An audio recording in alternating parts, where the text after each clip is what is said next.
जरूर लिखूंगा। जिंदा जब तक हूँ मैं गरीब को बचा के जाऊंगा। रहता है कि वो हाथ में आएगा कि नहीं। ये हो गया है एक बिजनेस। ये दोस्तों हम आज मौजूद हैं उद्योग बिहार में हरियाणा के। हम आज बात करेंगे यहाँ पे गरीब जनता इकट्ठा होती है। दिहाड़ी मजदूरी में ठेकेदार इनको लाद करके ऑटो पे लेके जाते हैं।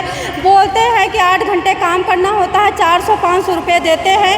और जब काम ख़त्म हो जाता है तो कंपनियों में इनको काम नहीं मिलता है, फिर भी ये लोग यहाँ पर आकर के खड़ी होती हैं। सबसे पहले हम आपकी इंट्रोड्यूस कराएंगे जन्मेजय जी से कि ये नेता बन रहे हैं तो क्या कर रहे हैं गरीब जनता के लिए। बताइए आप क्या करने जा रहे हैं गरीब जनता के लिए। गरीब की तो दुख बढ़ती जा रही है, गरीब की जो है दुख बढ़ती जा रही है और गरीब की दुख घटने से और घटने का नाम ही नहीं ले रहा। अभी एक मिनट, गरीब की दुख इसलिए बढ़ती जा रही है, गरीब का दुख घट ही नहीं रहा है। आए दिन शिकायत सुनने को मिलता है। यहाँ आते तो देखते हैं एक ऑटो वाला आता है और उसमें 10-12 महिलाएं बैठाता है, लेके चला जाता है। दूसरा आता है 10-12 बैठाता चला देता है। तो सब ने ठेकेदारी का बर्ता पकड़ रखा है कि भाई हमने केवल गरीबों को लूटना है और गरीब को ही टारगेट बना के रखना है। क्योंकि वो 10 आदमी जो है किसी कंपनी से किसी सूट बूट वाले बाबू को लेके नहीं जा पाएगा। 10 आदमी 15 आदमी के बीच में वो नहीं बैठेगा, लेकिन एक भेड़ बकरी की तरह जो है गरीब बैठ सकता है। तो गरीब के पास सबसे बड़ी मजबूरी क्या है, उनके पास मजदूरी नहीं है, रोज़गार नहीं है। उन्हें सरकार कहती है कि लक्ष्मी योजना ले लो, धन योजना ले लो, ये पैसा ले लो, 500 का राशन ले लो। वो राशन के अलावा आपको कहेंगे कि इंश्योरेंस ले लो। पहले सुनो ये मतलब ये चीज़ ले लो, वो चीज़ ले लो। सरकार ने इंश्योरेंस लेने हर जगह पर आपकी पैसा लगवाएंगे। पहले वो अमीरों को फ़ायदा पहुँचाएंगे, लेकिन वो नहीं कहेंगे कि ये जो 5 लाख रुपए के अभी जो है एक इंश्योरेंस आई है ना, ये गरीब को मैं मुफ्त में दे देता हूँ। वो नहीं कहेगा कभी। वो कहेगा इसको जो है ना पहले ऑनलाइन करके आओ, इस पर पैसा लगाओ। पहले अमीर के घर में जो दुकान लगा पड़ा है ना, जो दुकान लगा पर कंप्यूटर चला रहा है, पहले उसको चलाओ, उसे मालदार बनाओ, फिर आगे जाके, क्योंकि उसके बाद फंड जाएगा कहाँ से। उसको भी तो भरोसा नहीं रहता है कि वो हाथ में आएगा कि नहीं। ये हो गया है एक बिजनेस। ये हो गया एक बिजनेस। सरकार भी अपना बिजनेस चला रहा है। गरीब कह रहा है, देखो एक अभी सुनने में आ रहा है लक्ष्मी योजना वाला, तो सरकार को ये चाहिए कि किसके आधार कार्ड से बैंक लिंक है, किसके अकाउंट में पैसा है, किसको नहीं है। जिसके नहीं है उसको देना चाहिए। तो सरकार इतना मतलब खोद बेद करके इतना चीज़ मांग रहा है कि जिसके पास पैसा है, जिसके पास नहीं है, उसी के अकाउंट में जाना चाहिए। गरीब के अकाउंट में नहीं जाना चाहिए। गरीब उतना चीज़ कहाँ से लेके आएगा। अपना मकान है कि बिजली बिल देगा, अपना मकान है कि रूम के कागज देगा। अभी बीच में मैं आपको यहाँ रोक रहा हूँ। अभी SIR आई है जिसमें गरीबों की वोटिंग काट दी गए हैं। गरीब की वोट काट दी, जिसमें मैं प्रदेश का अध्यक्ष हूँ दिल्ली का, मेरा भी कटा है। पटना में मुद्दे हैं मेरे ये, अरे भैया मुद्दे हैं मेरे ये कि गरीब के पक्ष में SIR आप लेके आ रहे हो, तबकि गरीबों के पास घर मकान है नहीं, वो तो पिंजरे में रह रहा है। अगर उनके पास घर मकान होता तो वो अपना वोटिंग बना कर, वो कब वहाँ से चेंज करता है, बदल लेता है, मकान बदलना पड़ जाता है। क्योंकि आतंक बढ़ गया है मकान मालिकों को बहुत ज़्यादा। मकान मालिक हमारे इतनी ज़्यादा शोषण कर रहा है, ऊपर से बिजली बिल नहीं देता, हमें ID प्रूफ लगाने के लिए तंग करता है। पहले बिजली बिल लेके आओ, तनख्वाह लेके आओ, किराया लेके आओ, सब कुछ लेके आओ। लेकिन मैंने कहा कि इनके दादागिरी अब बराबर नहीं चलेंगे। आने वाला टाइम पे हम भी कोर्ट कचहरी देखे हैं, हम भी इनके खिलाफ खड़े होंगे और हम साफ कह देंगे भैया हमारे को तनख्वाह जो है 1.5 महीना में मिलती है। अब 1.5 महीना से पहले तुम्हें भी पैसा नहीं मिलेंगे। एडवांस में तो तुम्हें किराया मिलेंगे नहीं। पहले इन्हें दबाना सीखो। जब तक आप दबाना नहीं सीखोगे ये आपको दबा के रखेंगे।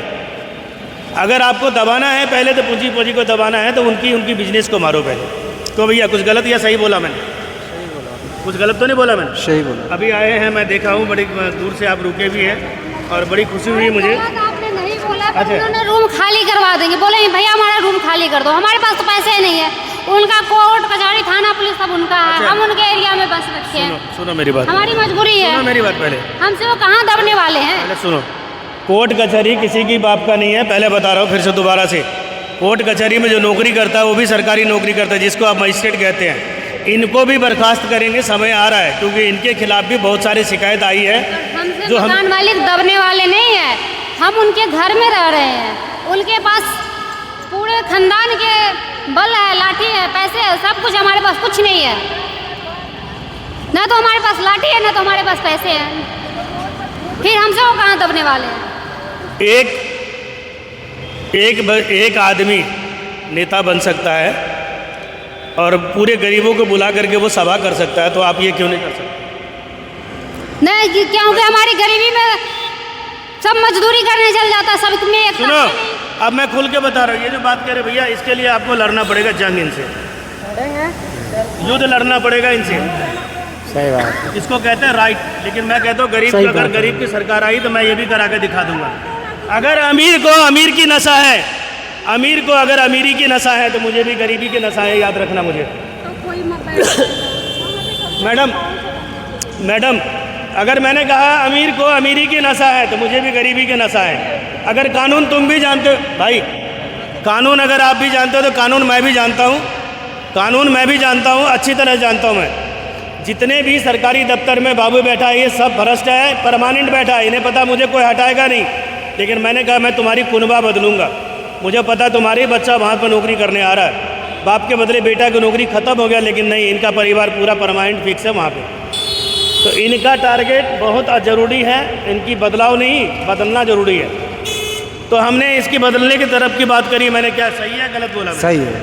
क्या गरीबों को नौकरी रोजगार मिलना चाहिए, नहीं मिलना चाहिए? बिल्कुल मिलना चाहिए। मिलना चाहिए ना। हाँ। क्या आप लोगों के पास कभी कोई गरीब के पास में मीडिया आती है? नहीं आती ना। क्या वो नेता की बात करती है, देश के मुद्दे की बात करती है, लेकिन गरीब की बात करती है? गरीब की बात तो नहीं करती। तो साहब गरीब की बात करती है? कोई नहीं। हाँ जी, नहीं करती है।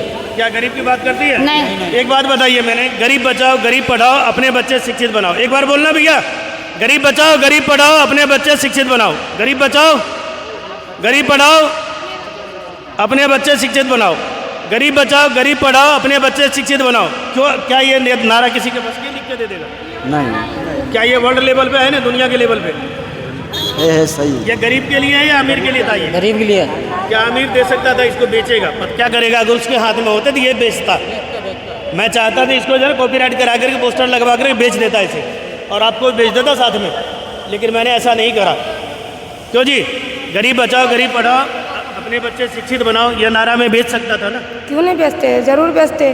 जब मैं अब की बार मोदी सरकार, फिर एक बार मोदी सरकार, तीसरी बार मोदी सरकार फ्री में सुहा कर दिया, तो मैं इसको बेच दूंगा?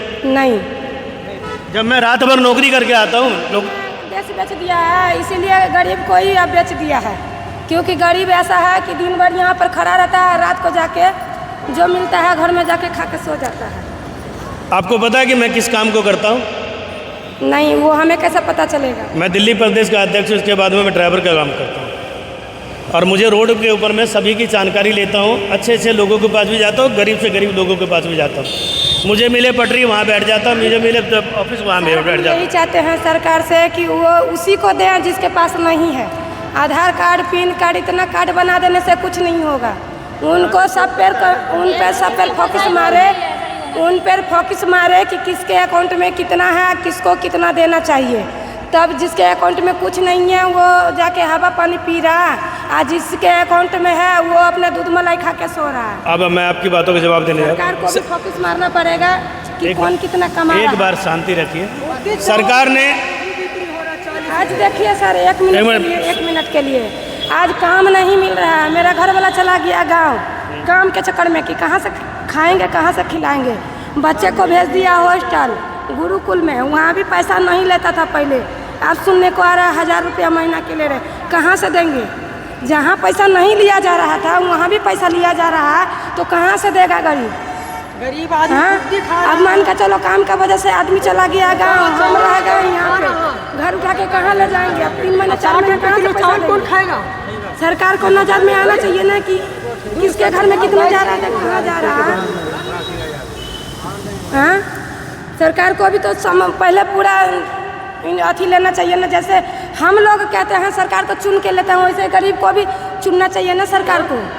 हमें ना मीडिया वाला के भी साथ देना चाहिए, जो मीडिया वाला वो भी यही सोचे। देखो, हम यही सोचते। मेरी बात ये सुनो, मेरी बात, ये लोग मीडिया चलाते हैं और मीडिया वाले कोई आपसे पैसा नहीं मांगता। इस देश की जितनी भी टॉप लेवल की मीडिया है वो ब्रेकिंग न्यूज़ में दिखा देगा, लोग दिखा देगा लेकिन आपकी बात नहीं रखेगा मरते दम तक, किसी हालत में नहीं रखेगा।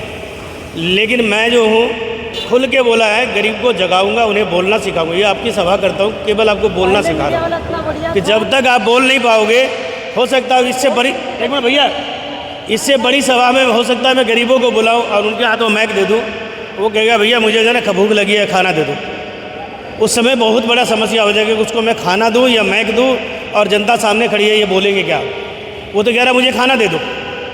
तो खाना आपकी उपचार नहीं है, रोजगार आपकी उपचार है। सरकार ने आपसे वो छीन लिया, आपकी रोजगार जो है सबसे पहले छीन लिया। कैसे छीना?